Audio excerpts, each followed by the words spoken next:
ደቂቃ ጸሎት፣ ለማመስገንም ጸሎት፣ የተከለከላችሁትን ለመታደስ ጸሎት፣ የጠፋባችሁ እንድትመለስ ጸሎት፣ ያላችሁ እንድትጠበቅ ጸሎት፣ በመከራ ውስጥ እየኖራችሁ ለማረፍ ከፈለጋችሁ ጸሎት። የአራሽ የተኳሽ ጸሎት ይሏታል። እያረሱ የሚጸልዩት ጸሎት፣ መሳሪያ እየወለወሉ የሚጸልዩት ጸሎት፣ የቋሚ የለጓሚ ጸሎት ይሏታል። ተዋጊያችን ከኔና ከናንተ ጋር አይደለም፣ ብቻችንን ግን መከራ እንደበላን እናውቃለን፣ እንደተከለከልን እናጉረመርማለን። ለዚህ እኮ ነው መጫወቻ የሆነው ወገኖቼ። ይህንን እንኳን ከልባችን መጸለይ ያቅተናል። ይህን ጸሎት እንኳን 7 ጊዜ እያዛጋን ማለት ይገባን ነበር። ኦርቶዶክሳውያን ምን አይነት ረድኤተ እግዚአብሔር መንፈስ እግዚአብሔር ቆን ይሆን ይህን እንኳን መጸለይ ያቃተን? ብዙ የቲቪ ቻናሎቻችን ስለምንቀያየር የሰማይ ኔትወርካችንንና ቻናላችንን ዘግተነው ይሆን? ኦርቶዶክሳውያን እስኪ ወደ ልባችን መለስ። አንድ አቡነ ዘበሰማያት በሰላመ ቅዱስ ገብርኤል ማለት ያቅተናል። ትንሽ ደቂቃ ቴሌቪዥናችንን መዝጋት ያቅተናል። ትንሽ ደቂቃ አፋችንን ዝም ማለት ያቅተናል። ትንሽ ደቂቃ ቤቱን ጸጥ ማሰኘት ይሳነናል። ትንሽ ደቂቃ ወደ ልባችን ተመልሰን ህሊናችንን ወደ ሰማይ መዘርጋት ያቅተናል። ትንሽ ደቂቃ እግዚአብሔር ብዙ እኮ አልፈለገም። አቡነ ዘበሰማያት ለሁሉም ሰራተኛ የምትስማማ ጸሎት አቡነ ዘበሰማያት እንኳን ያቅተናል። በጣም አጭር ጸሎት ነው ጌታችን ያስተማረን ወገኖቼ፣ በጣም አጭር ጸሎት። ያን አባት አልሰማችሁ? በረሃ የሚኖር አባት ነው። ሁል ጊዜ ጸሎቱ አሉ አቡነ ዘበሰማያት። ያውም እኮ ዘልቆት አይሄድም።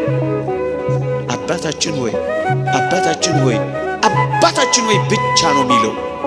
ከብዙ ዘመን በኋላ እግዚአብሔር መልአኩን ላከና አሉ ኧረ ስምህ ይቀደስ በለኝ ብሎ ያከበታሉ። እሱ ምን ላይ ፖስት ተደርጓል? አቡነ ዘበሰማያት ላይ ቆሟል። ምን ላይ ቆማችኋል እናንተ? ወሬ ላይ ምንም የማትፈጥሩትና የማትለውጡት ፖለቲካ ላይ ምንም እዚህ ፈቅ የማታደርጉት የዓለም ኢኮኖሚና ርዕዮት ላይ በአንድ ነገር ፈቅ ማድረግ ትችላላችሁ፣ በአንዲት አቡነ ዘበሰማያት ብቻ። እሱን ትተነዋል። እዩት ይህ አባት ኧረ ስምህ ይቀደስ በለኝ ብሎ መልአኩ ሲልክለት እንዳለ ታውቃላችሁ። ገና አቡነ ዘበሰማያት የሚለው ራሱ ይሄ ገና መግቢያው ራሱ መች ገና ጠገብኩት፣ መች ጠግቤው ነው ስምህ ይቀደስ ብለው ወደ እግዚአብሔር እንዴት አድርጌ ባቀርበው ሰማለሁ።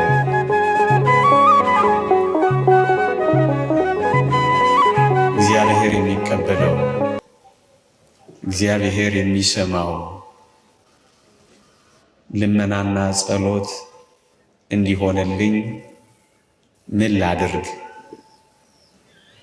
የሚል ሐሳብ ነው።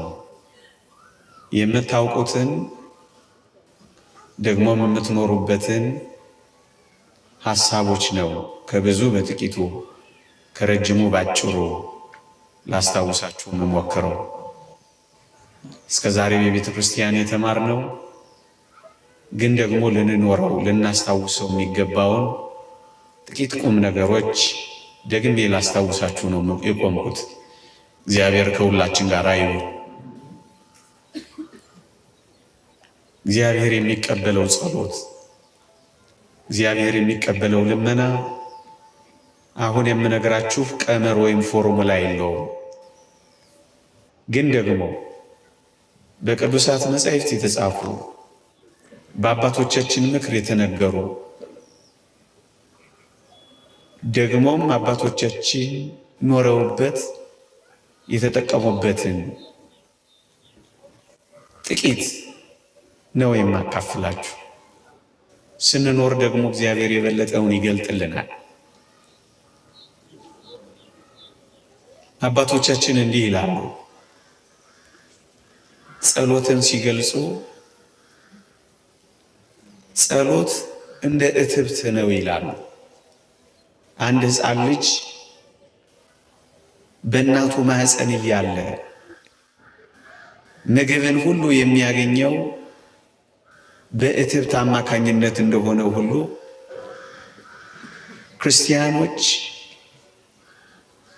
ሕይወትን የሚያገኙት ከእግዚአብሔር በጸሎት አማካኝነት ነው ብለው ነው ጸሎትን እንደ እትብት የሚመስሉት ኦርቶዶክሳውያን ጸሎት ማቆም ማለት ሕይወት ማጣት መሆኑን አያችሁ። አለመጸለይ ማለት ወደ ሞት መንደርደር መሆኑን ተመለከታችሁ። እትብት የተቋረጠበት ሕፃን ልጅ ሕይወት እንደማያገኝ ጸሎትንም ያቋረጠ ክርስቲያን ከሕይወት እየወጣ መሆኑን ተመልከቱ። ስለዚህ የትምህርታችን የመጀመሪያው መግቢያ ጸሎታችን ከእግዚአብሔር ሕይወት የምናገኝበት የነፍሳችን እስትንፋስ መሆኑን ከመገንዘብ ነው። ምን ያህሎቻችሁ ጸሎት መብት ሳይሆን ግዴታ መሆኑን ታውቃላችሁ? እግዚአብሔርን እናመልካለን የሚሉ ሰዎች ሁሉ ሊጸልዩ ግድ ነው። መብት አይደለም። ኦርቶዶክሳውያን እግዚአብሔርን እናመልካለን ካለን ስንጠመቅ ቃል ኪዳን ከገባንባቸው ጥልቅ ቁም ነገሮች አንዱ ኮሚትመንት ከገባንባቸው ነጥቦች አንዱ ጸሎት ማድረግ ነው። ምክንያቱም ጸሎት ሕይወት ነው። ጸሎት የነፍሳችን ነፍስ ነው። ጸሎት የመኖራችን ሕልውና ነው። እትብት ነው ያሉት አባቶቻችን ለዚህ ነው። ክርስቲያኖች ታዲያ መኖራችሁ ሊቋረጥ ትፈልጋላችሁ? አንደኛው የመግቢያ ነጥብ ይሄ ነው። ሁለተኛው ኦርቶዶክሳውያን እግዚአብሔርን ያህል ጌታ የከበረው አምላካችን ገናናው ንጉሳችን ደካማ የምንሆን እኛ በጸሎት እንድንጠይቀው ደግሞም ፈቃዱን እንድናናግረው መፍቀዱ አይገርማችሁ? የሱ ልዕልና ተመልከቱት። የእኛን ደካማነት ደግሞ እዩት። እግዚአብሔር ምንኛ ቸር ነው እንድናናግረው በጸሎት መፍቀዱ። ነገስታትን እኮ ማናገር ከባድ ነው። የከበሩ ባለስልጣናትን እኮ ማውራት አይቻልም። ደጅ ጥናቱ እኮ የትየለሌ ነው። እነሱን ከማግኘት ነገሩን መርሳት ቀላል ነው። እግዚአብሔር ግን ምን ያህል ቸር ነው! እጅግ ደካማ የምንሆን እኛ እንድናናግረው መፍቀዱ፣ እኛን ከላይ ሆኖ እታች ያለነውን እኛን መመልከቱ። ጸሎት የእግዚአብሔር ቸርነት የእግዚአብሔር ፍቅር አንዱ መገለጫ እኮ ነው። እኛን ለማናገር ራሱ መፍቀዱ ኦርቶዶክሳውያን እግዚአብሔር እንድናናገረው እግዚአብሔር በጸሎት እንድንጠይቀው የሚፈልገው ለምን ይመስላችኋል? አያችሁ፣ ጠይቀነው እኛ በጠየቅነው ጥያቄ ኃላፊነት እንድንወስድ ይፈልጋል እግዚአብሔር። ታስታውሳላችሁ? የተወደደ መድኃኒታችን ሊያድን ሲል ልትድን ትወዳለህን እያለ እየጠየቀ ደግሞም እያስፈቀደ እኮ ነው ያድን የነበረው። ሳንጠይቀው ቢያደርግልን እግዚአብሔርን ከሳሾችና ልክ እንደ አዳም የሰጠህን ሴት እኮ አሳተችን ብለን እንዳናማው እግዚአብሔር በጸሎት እንድንጠይቀው ይፈልጋል። ለምን? ኃላፊነት እንድንወስድ ይፈልጋል። ለምን? እንዳንከሰው ይፈልጋል። ደግሞ ስለምን ካላችሁኝ ጠይቀነው እግዚአብሔር ሲያደርግልን ደፍረን አባቴን ጠይቄው ነበረ አደረገልን ብለን ሃይማኖታችንን ለመግለጥ ለምስክርነት እኮ የሚያበቃን ጠይቀነው ያደረገልን እንደሆነ ነው። አሁን እንኳን የምትሰሟቸው ምስክርነቶች እኮ ሃይማኖት እኮ ነው። እግዚአብሔርን ጠየቁት፣ አደረገላቸው። ተሳሉ፣ ፈጸመላቸው። ለመኑት፣ አከናወነላቸው።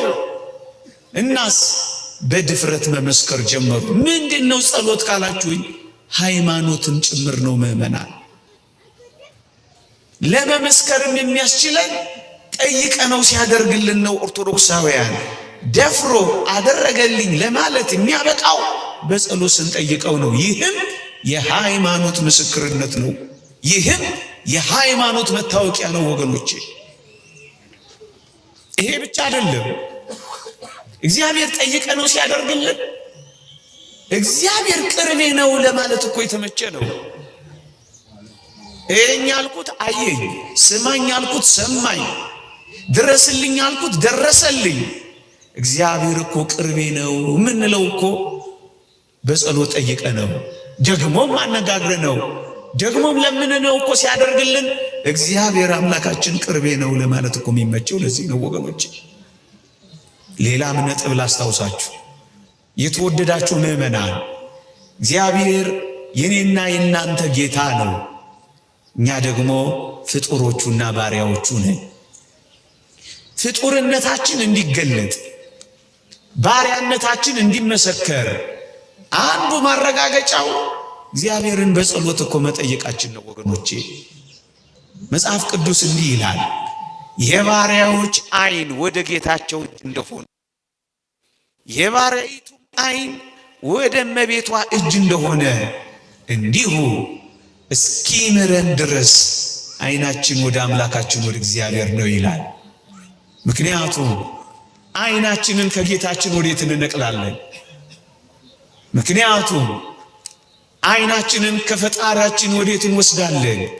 እኛ እኮ አያችሁ የእግዚአብሔር ምልኡነት የኛ ጉድለት፣ የእግዚአብሔር ፈጣሪነት የኛ ፍጡርነት የሚረጋገጠው የጎደለብንን ነገር በጸሎት ስንጠይቀውም አይደለ? አያችሁ ፈጣሪነት በፍጡርነት ጌትነት በባርነት የሚጠየቀው አንዱ መገለጫው ጸሎት እኮ ነው ኦርቶዶክሳውያን።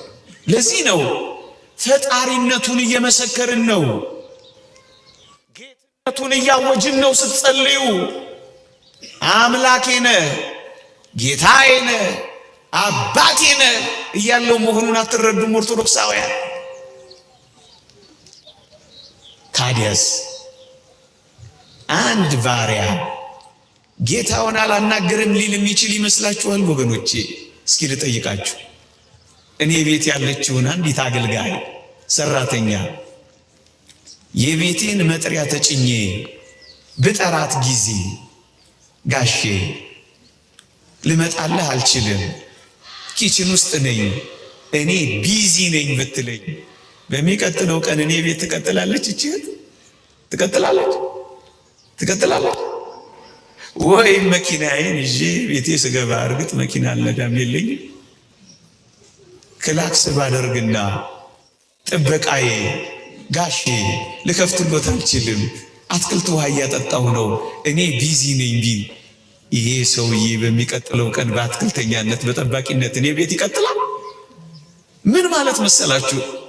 ላናግርህ አልችልም ቢዚ ነኝ ቢል አሁን ይሄ ባሪያ ነው? አሁን ይሄ ጌታውን የሚያውቅ ነው? የእግዚአብሔር ፈጣሪነት የኛ ፍጡርነት፣ የእግዚአብሔር ጌትነት የኛ ባርነት እንዲገለጥ አንዱ መገለጫው ጸሎት ነው ወገኖቼ። እዩ በጸሎት የማታናግሩት ከሆነ ጸሎት እየጸለያችሁ ከአምላካችሁ ጋር የማትነጋገሩ ከሆነ ምን እያላችሁት እንደሆነ ታውቃላችሁ? እኔ ባሪያህ ነኝ፣ አንተ ጌታዬ ሆይ ላናግርህ አልችልም፣ እኔ ቢዚ ነኝ እያላችሁት እኮ ነው። ከዚያ በኋላ እናንተ በባርነት፣ እናንተ በፍጡርነት፣ እናንተ በአገልጋይነት የምትቀጥሉ ይመስላችኋል?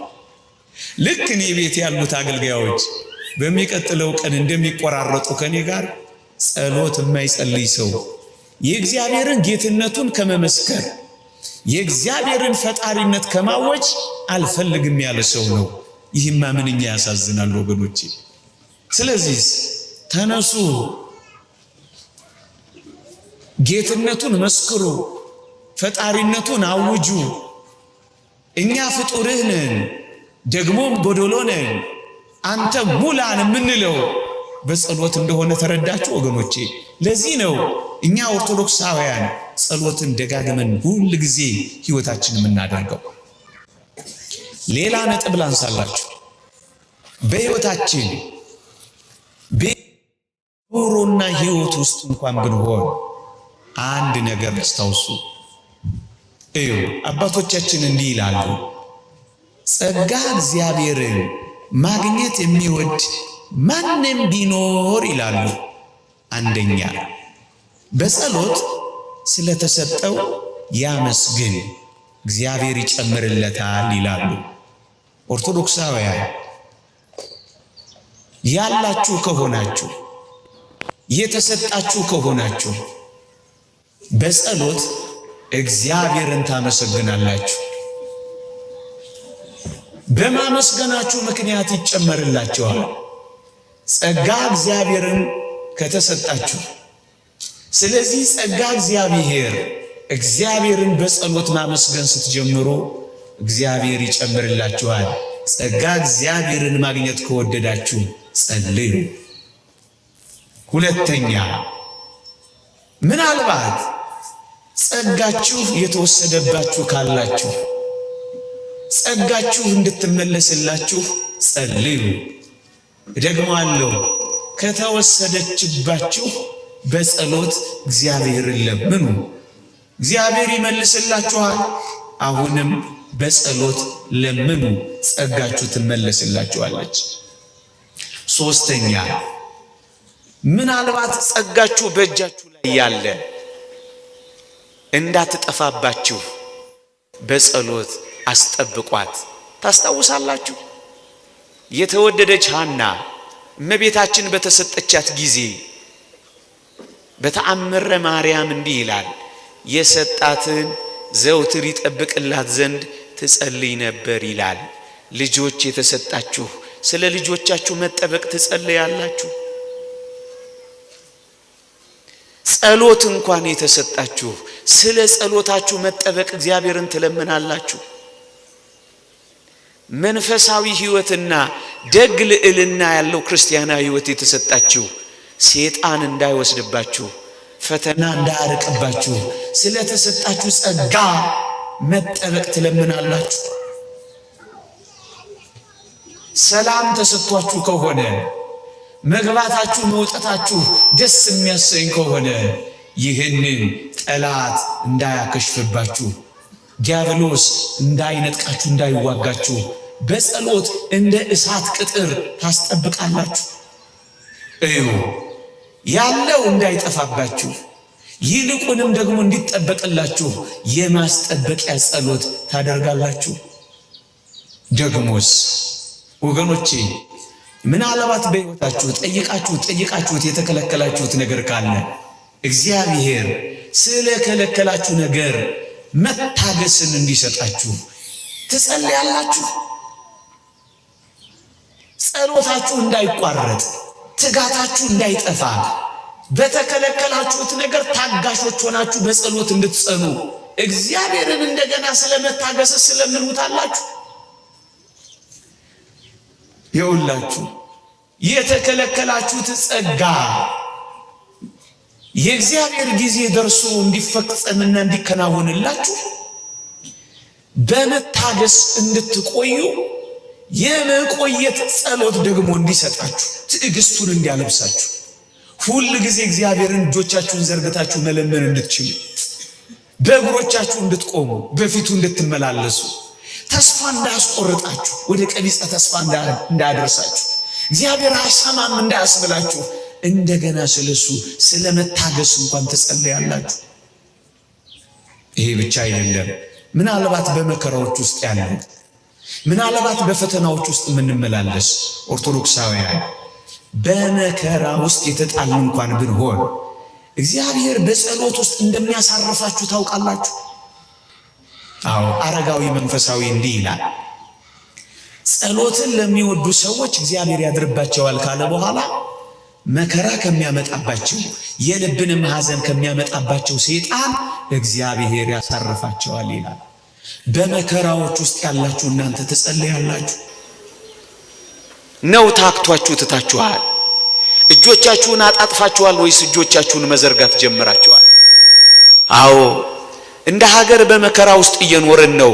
ብርቱ ጸሎት፣ ብርቱ ምህላ፣ ብርቱ ሱባኤ ግን አለን።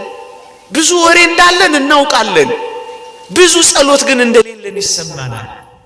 ስንት ጊዜ ደጅ ጠናችሁ፣ ስንት ዘመን ተመረከካችሁ፣ ስንት ዘመን አለቀሳችሁ፣ ስንት ጊዜ እጃችሁን እግዚአብሔር ጋር ዘረጋችሁ። በሙሉ አባቶቻችንን ተመልከቷቸው። እድሜ ዘመናቸውን ሁሉ እኮ ይጸልዩ ነበር። አዎ መከራ ከሚያመጣባችሁ ሴጣን ለመዳን የምትፈልጉ፣ ከሚያሳዝናችሁ ሴጣን ማረፍ የምትፈልጉ ጸሎትን የሚወዱ ሰዎች ከዚህ ያሳርፋቸዋል ይላል እግዚአብሔር። ከሚያሳዝናቸውም ሴጣን ያድናቸዋል ይላል። ምን ማለት ነው? ጸሎት ለማመስገንም ጸሎት፣ የተከለከላችሁትን ለመታገስ ጸሎት፣ የጠፋባችሁ እንድትመለስ ጸሎት፣ ያላችሁ እንድትጠበቅ ጸሎት፣ በመከራ ውስጥ እየኖራችሁ ለማረፍ ከፈለጋችሁ ጸሎት። ምን ያህሎቻችን በጸሎት ጸንተናል? ምን ያህሎቻችን መነጋገር ጀምረናል? ያለ ጸሎት ስለሆነም የሴጣን ማራገጫ መጫወቻ እንደሆነ አይሰማችሁ? ብቻችንን ሆነናል። ተዋጊያችን ከኔና ከእናንተ ጋር አይደለም፣ ብቻችንን። ግን መከራ እንደበላን እናውቃለን፣ እንደተከለከልን እናጉረመርማለን። የተሰጠንን ለማመስገን አቅም አጥተናል። ግን ለዚህ ሁሉ ጉዳይ ጸሎት ያስፈልጋል። አሁን ጸሎት ስላችሁ ኦርቶዶክሳውያን በጣም ረዥም ጸሎት፣ በጣም ብዙ ጸሎት ማለት ላይሆን ይችላል ወገኖቼ። እሱ ማይረግ ነው፣ እሱ ክብር ነው፣ እሱ ጸጋ ነው። ኦርቶዶክሳውያን በዚህ ዘመን እንኳን ፀሐይ ስትወጣ በስተ ምስራቅ የዘረጉ፣ ፀሐይ ስትጠልቅ በጀርባቸው የምትሆንባቸው ሰዎች ለጸሎት እንደዘረጉ የሚታዩ እንዳሉ ይሰማል። ዝናብ ጀምሮ ላያቸው ላይ ጨርሱ፣ ዋዜማ ማህሌት አድረው፣ ጠዋት ክብረ በዓል አክብረው፣ ደግሞ ቅዳሴ ያስቀድሰው 24 ሰዓት ሲሞላ አረፍ የሚሉ አሉ። ይሄ ክብር ነው፣ ይሄ ጸጋ ነው፣ ይሄ ማይረግ ነው። ግን ኦርቶዶክሳውያን ቢያንስ አንድ አቡነ ዘበሰማያት ማለት ያቅተና። በማለዳ የሥራችሁ መጀመሪያ ብርሃኗ ስትፈነጥቅ የልባችሁ ብርሃን በጸሎት ይፈነጥቃል። አትንበርከኩ፣ ቢያንስ እጆቻችሁን ዘርግታችሁ ትቆማላችሁ። ብዙ አታብዙ፣ ቢያንስ እንኳን ጸሎት ትጸልያላችሁ፣ አቡነ ዘበሰማያት ትደግማላችሁ። የተወደደው መድኃኒታችን እኮ ኦርቶዶክሳውያን ያስተማረን ጸሎት በጣም አጭር ጸሎት ናት። ይቺን እንኳን ማድረግ ሳንችል የምንኖር እኮ ብዙ ነን ኦርቶዶክሳውያን። የታለ ጸሎታችን? ስራችሁ ላይ ለስምንትና ከዛ በላይ ለሆኑ ሰዓታት፣ ለብዙ ጊዜያት አልጋችሁ ላይ ለበርካታ ቁጥሮች ተኝታችኋል። እስከ ዛሬ የተኛንበት እድሜ ቢቆጠር ስንት ይሆናል? እስከ ዛሬ የበላንበት ሰዓት ቢደመር ምን ይሆናል?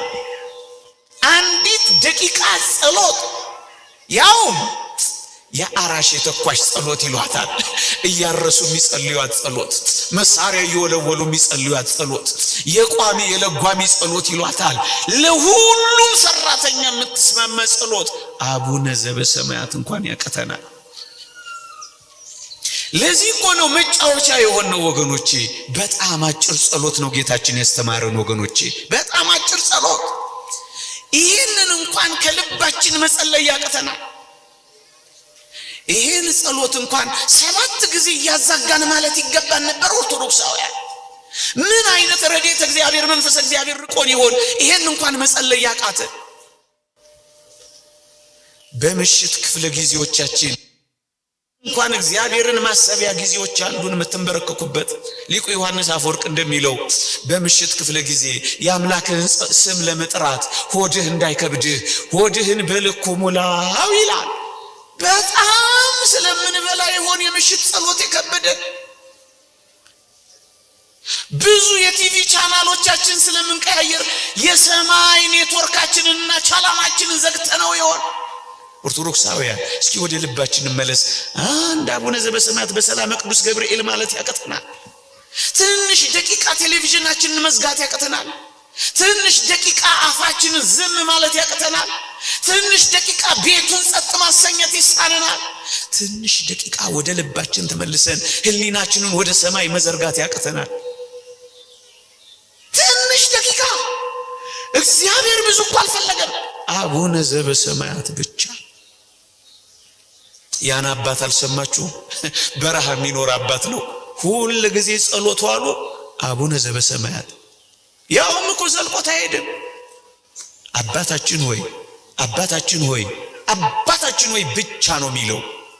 ከብዙ ዘመን በኋላ እግዚአብሔር መልአኩን ላከና አሉ ኧረ ስምህ ይቀደስ በለኝ ብሎ ያከበታሉ። እሱ ምን ላይ ፖስት ተደርጓል? አቡነ ዘበሰማያት ላይ ቆሟል። ምን ላይ ቆማችኋል እናንተ? ወሬ ላይ፣ ምንም የማትፈጥሩትና የማትለውጡት ፖለቲካ ላይ፣ ምንም እዚህ ፈቅ የማታደርጉት የዓለም ኢኮኖሚና ርዕዮት ላይ በአንድ ነገር ፈቅ ማድረግ ትችላላችሁ፣ በአንዲት አቡነ ዘበሰማያት ብቻ። እሱን ትተነዋል። እዩት ይህ አባት ኧረ ስምህ ይቀደስ በለኝ ብሎ መልአኩ ሲልክለት እንዳለ ታውቃላችሁ። ገና አቡነ ዘበሰማያት የሚለው ራሱ የገና መግቢያው ራሱ መች ገና ጠገብኩት፣ መች ጠግቤው ነው ስምህ ይቀደስ ምለው። እየሰማችሁ ነው? አባትነትን አስቤ ልጅነቴን ተዘክሬ መኖር ራሱ ጣፍጦኝ አቡነ ዘበሰማያት ላይ ቆሜያለሁ አለላችሁ። ምን ላይ ቆማችኋል ኦርቶዶክሳውያን? እናንተ ጀምራችሁ ትታችሁታል። በየመሃሉ እንደ ሀገራችን ኔትወርክ አቆራርጣችሁታል። እንደው ከፍ ያለው ሱባኤ ሲመጣ ብቻ እንደው ሰው ስለገባ ጥልቅ ብላችኋል ወይስ በተስፋ ደስ ይበላችሁ፣ በመከራ ታገሱ፣ በጸሎት ጽኑ እንደተባላችሁ ጽኑ የሆነ የጸሎት ህይወት በአቡነ ዘበሰማያት ብቻ ጀምራችኋል? ኦርቶዶክሳውያን ይህኛ አጀማመር እኮ ትንሽ ከበድ ይላል።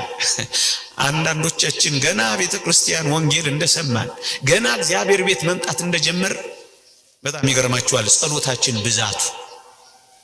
ብዛቱ ውዳሴ ማርያሙን፣ ውዳሴ አምላኩን፣ መልካ ኢየሱሱን፣ ዳዊቱን፣ ወንጌሉን እማንጸልየው የለም። ትንሽ ከረምረም እያልን ስንመጣ ስንቀንስ ይሄ አሲምቱ አይነክ የተጠይ ነው የሚባለው ይሄ በሂሳብ ትምህርት ሲወርድ ምን ላይ ደርሳችኋል ወገኖች? እኔ አስታውሳለሁ ገና ቤተ ክርስቲያን ህይወት ስንጀምር ከወዳጆቼ ጋር ቅዳሴ ገብተን ለማስቀደስ ስንጀምር እስካሁን አፍራለሁ ሳስበው። ገና ቅዳሴው ሲጀመር እጆቻችንን ዘርግተን ማስቀደስ ጀመር። የሰማችሁ ይሄ እንደውም ብፁዕ አቡነ ሕዝቅኤል መጽሐፍ መምህራችን ነበሩ። እዛ ቀን የማህሌት አይተውን ደግሞም እኮ እንጠራራላችኋለን እነዚህ ልጆች ሊያረጉ ነው እንዴ እስኪሉን ድረስ ከፍ ሁሉ ማለት ጀመር። ሰሞኑን አባቶች እኮ እንደሚሉት ነው በልጅነቱ የመነኮሰ ሰልሞ ይሞታል እንደሚሉት አይነት እኮ ነው። ከዛስ ጥቂት እንደቆየን አፍታ እንደቆየን እጃችንን እያወረድን መቋሚያ መፈለግ ጀመርን። መቋሚያ ኃጢአት ነው እያልኩ አይደለም እየሰማ። ከዛስ ትንሽ ቆሞ ስግዱ ሲባል በዛው ማንኮራፋት ጀመር። እኛን አራያ እንዳታረጉ ለትምህርት ነው መግራችሁ። እየሰማችሁ ይሄ ስንቀንስ እኮ ነው እኔና እናንተ ምን ኖረው የቀድሞ ፍቅራችን እየቀዘቀዘ የቀድሞ ትጋታችን እየጠፋ ማህሌት የሚያድሩት አልጋ ላይ ያንቀላፉ የወለዱት በጊዜ ወሊድ ብቻ ሳይሆን ከጊዜ ወሊድ በኋላም እየዛሉ ወገኖቼ ብዙ ነገርን እየቀነስን እንመጣለን። በአቅም መጸለይን አልጀመርንም። በአቅማችን መጸለይ እሷን በደንብ አድርጎ መጸለይ፣ እሷን በደንብ አድርጎ ማጣጣም፣ እሷን በደንብ አድርጎ መኖር ከትንሿ ጀምሮ ቀስ በቀስ እያደጉ መሄድ። ኦርቶዶክሳውያን እኛ ቤት ኦርቶዶክሳዊነት በአንድ ጊዜ የሚሆን ነገር የለም። በአንድ ጊዜ አናርግም፣ በአንድ ጊዜ አንደም፣ በአንድ ጊዜ እንዴት ይሆናል? በአንድ ጊዜ ልሰማ እንዳትሉ፣ ይሄማ ትዕቢት ነው ወገኖቼ። ሴትዮይቱና እዚህ ከከተማ ሄደችና በአንድ ቀን ገዳም ገባች አሉ። ገዳም እንደገባች እሳት ማቀጣጠል ተሰጣት አሉ። ስራ እሳት እያቀጣጠለች ያን ቀን እኮ ነው የገባችው አሉ። የሆነች እሳት መጣ ጥብስ አረገቻት አሉ። ምን አለች አሉ ሴትዮይቱ? እኛን ጻድቃንማ እንዴ ካቃጠለን ይው በከተማ ገብርኤል ያረጋቸው ነው አለች አሉ። ያን ቀን ገብታ እንደዚህ ነው ወገኖቼ። ኦርቶዶክሳውያን ከአቡነ ዘበሰማያት ጀምረው እጆቻቸውን ሲዘረጉ እሳት የተፉ እነ ማክሲሞስና ዲሞዲዮስ የሚባሉ አባቶች አሉ። አፋቸው እሳት እስኪተፋ እጆቻቸው እሳት እስኪያወጣ ድረስ የደረሱ እስከ እሳትነት እስከ ከዊነ እሳት የደረሱ አባቶቻችን አሉ። እየጸለዩ ከፍ ብለው ክንድ እስከ ስንዝር ከፍ ያሉ አባቶች አሉ። እየጸለዩ ቢያንስ ግን ኦርቶዶክሳውያን እንደው የታዘዙትን የጸሎት ጊዜያት ተዋቸው። በማለዳና በምሽት አቡነ ዘበሰማያት የቋሚ የለጓሚ የአራሽ የተኳሽ ጸሎት ማድረስ እንኳን ያቀተናል ኦርቶዶክሳውያን። ቢያንስ ኦርቶዶክሳውያን እግዚአብሔር የሚፈልገው ተከታታይነት ያለው የማይቋረጥ ጸሎት እንዲሆን ነው ወገኖቼ። ስትጀምሩ ደካማ ጸሎት ሊሆን ይችላል። ስትጀምሩ የረከሰች ጸሎት ሊሆን ይችላል። ስትጀምሩ ማትሰሙ ሊመስላችሁ ይችላል። ግድ የለም የረከሰ ጸሎት በመጸለይ ነው ወደ ንጹህ ጸሎት የሚደረሰው ኦርቶዶክሳውያን። ደካማ ጸሎት በመጀመር ነው ወደ ብርቱ ጸሎት የምንጓዘው። ከዜሮ በመጀመር ነው ከፍ የምንለው። ግን እንጀምረው ኦርቶዶክሳውያን። ለዚህ ዘመን መድህናችን ከጸሎት በቀር ምን አለ መሰላችሁ? ከጸሎት በቀር የሚድንበት እንዳለ የሚያስብ ሰው በሰይጣን የተታለለ ነው ይላል ማር ይስሐቅ። ከጸሎት በቀር መዳኛ የለንም ኦርቶዶክሳውያን። እግዚአብሔርን ከመጥራት በቀር መውጫ የለንም ኦርቶዶክሳውያን። በግልም በቤተ ክርስቲያንም እንደ ሀገርም ከጸሎት በቀር መትረፊያ የለንም። ከዚህ ውጭ ካሰብን በሰይጣን የተታለልነን የሚለው ለዚህ ነው። የረከሰች ቢመስላችሁም ጸልዩ ወገኖቼ። ደግሞ አለው ኃጢአት እየሰራን ቢሆን እንኳን ላለመጸለይ ማፈር የለብንም ኦርቶዶክሳውያን። እግዚአብሔርን ለማናገር መደበቅ የለብንም ኦርቶዶክሳውያን። ታመንም ቢሆን በመከራው በምንም ሁኔታ ውስጥ እንሆን፣ እንደውም አንድ ሊቅ ምን ይላል? መታመምህን ላለመጸለይ ምክንያት አታድርግ፣ ይልቁንም ይላል ለህመምህ መድኃኒት የሚሆንህ ጸሎትህ ነው ይላል። አልጋ ላይ ወድቀህ ብትሆን ጸልየው። አልጋ ላይ ወድቀው እየጸለዩ የኤርሚያስን ሰቆቃው ኤርሚያስን እየደገመ እያነበበ አንድ እንባ በሚያነብበት መጽሐፍ ላይ አረፈ ይላል። አንድ ታሪክ ሳነብ አልገባውም ምን እንደሆነ። ለካ እጅግ ጽኑ እንባን የሚያለቅሰው የነብዩ የኤርሚያስ እንባ ነበር የሚጸልይበት መጽሐፍ ላይ ያረፈው። ነብዩ ኤርሚያስ አብሮት መጥቶ ለካ ያለቅስ ነበር በታመመው አልጋ ላይ ወድቆ። በታመማችሁበት አልጋ ላይ የሚመጡ ቅዱሳን አሉላችሁ። መታመማችሁን ምክንያት አድርጋችሁ ጸሎቴ ደካማና የረከሰች ናት ብላችሁ ላለመነጋገር ከእግዚአብሔር እንዳትርቁ ጸልዩ። ምንም እንኳን ከምትፈልጉት የህይወት ደረጃ ንጹህ ህይወት ደረጃ ንጹህ ጸሎት ደረጃ ባትደርሱ ጸሎትን ግን አታቆሙ። ስታቆሙ ትሞታላችሁ። ስታበቁ ይበቃል። ለዚህ ነው ሁል ጊዜ እንድንጸልይ ጌታችን በወንጌል በምሳሌ ታስታውሳላችኋችን ሴት ዘውትር መጸለይ ስለሚገባ አንድ ምሳሌ ነገራቸው ይላል። ባሏ የሞተባት አንዲት መበለት የሆነች ሴት ፍረድልኝ እያለች ዳኛውን ተዘበዝበው ነበር ይላል የሉቃስ ወንጌል ምዕራፍ 18 ቁጥር 1። በሞቴ ስሙኝ። ፍርድ ትፈልጋለች። ዳኛው አልፈርድ አላት ወገኖቼ። ከዚያስ ዘውትር እየሄደች መዘብዘብ መጨቅጨቅ ጀመረች። ከዕለታት አንድ ቀን ግን ዳኛው ምን አለ? እግዚአብሔርንም ባልፈራ ሰውንም ባላፍር ስለ ዝብዘባዋ ብዬ እፈርድላታለሁ አለ ይላል። በጨካኝ ልብ የመሰለው እግዚአብሔር የኔና የናንተን የጭካኔ ልብ ለመግለጽ እንጂ እሱ ደግና ሩሩህ አምላክ ነው። ግን ምን እንደሆነ ታውቃላችሁ? ፈረደላት። ምንም የሌላት ብትሆን እንኳን አብዝታ እግዚአብሔርን በጸሎት በመጠየቋ እንደሚፈረድልን ሲያሳየን ተመልከቱ። ምንም የላት፣ ምንም የላት። የምትሰጠው ገንዘብ የላት፣ ደሃ ናት። የምትማርክበት ውበት የላት፣ አርጅታለች። የምታስፈራራባት ባል የለ፣ ሞቶባት። ግንስ ፈረደላት። ሁል ጊዜ ጠይቁት፣ ሁል ጊዜ አናግሩት፣ ሁል ጊዜ ደጅ ጥኑት። እግዚአብሔር እንደዚህ ዳኛ ጨካኝ አይደለም። ይፈርድላችኋል፣ ይደርስላችኋል። እንባ ከፈሰሳችሁ እንባችሁን ያብስላችኋል። ጉልበት ከካዳችሁ ያቆማችኋል። ከተሰበራችሁ ይጠግናችኋል። ከተሰነጠቃችሁ ይለስናችኋል። ካጣችሁ ይሞላላችኋል። ከጎደላችሁ ይሰፍርላችኋል። እየነቀነቀ እየጠቀጠቀ በእቅፋችሁ ያስታቅፋችኋል። ሰላም ካጣችሁ ሰላማችሁን ይመልስላችኋል። ግን ሳታቋርጡ ጸልዩ፣ በሁሉ አመስግኑ፣ ይህ የእግዚአብሔር በፍቃድ በኢየሱስ ክርስቶስ ነውና ይላል ቅዱስ ጳውሎስ። ጸልዩ ኦርቶዶክሳውያን። ከጸሎት በቀር ምን መዳኛ ያለን ኦርቶዶክሳውያን? ለዚህ ነው በአንድ ጊዜ ለምን አልተሰማሁም አትበሉ። ይሄ ትዕቢት ነው ወገኖቼ። እግዚአብሔር እኔ በምፈቅደው ቀን ለምን አልመለሰልኝም አትበሉ። ይሄ ኩራት ነው ወገኖቼ። መልስ እስክታገኙ ድረስ አልለቅህም ማለት ነው። እውነተኛ ያንን የቅዱስ ያዕቆብን ሕይወት አላያችሁ?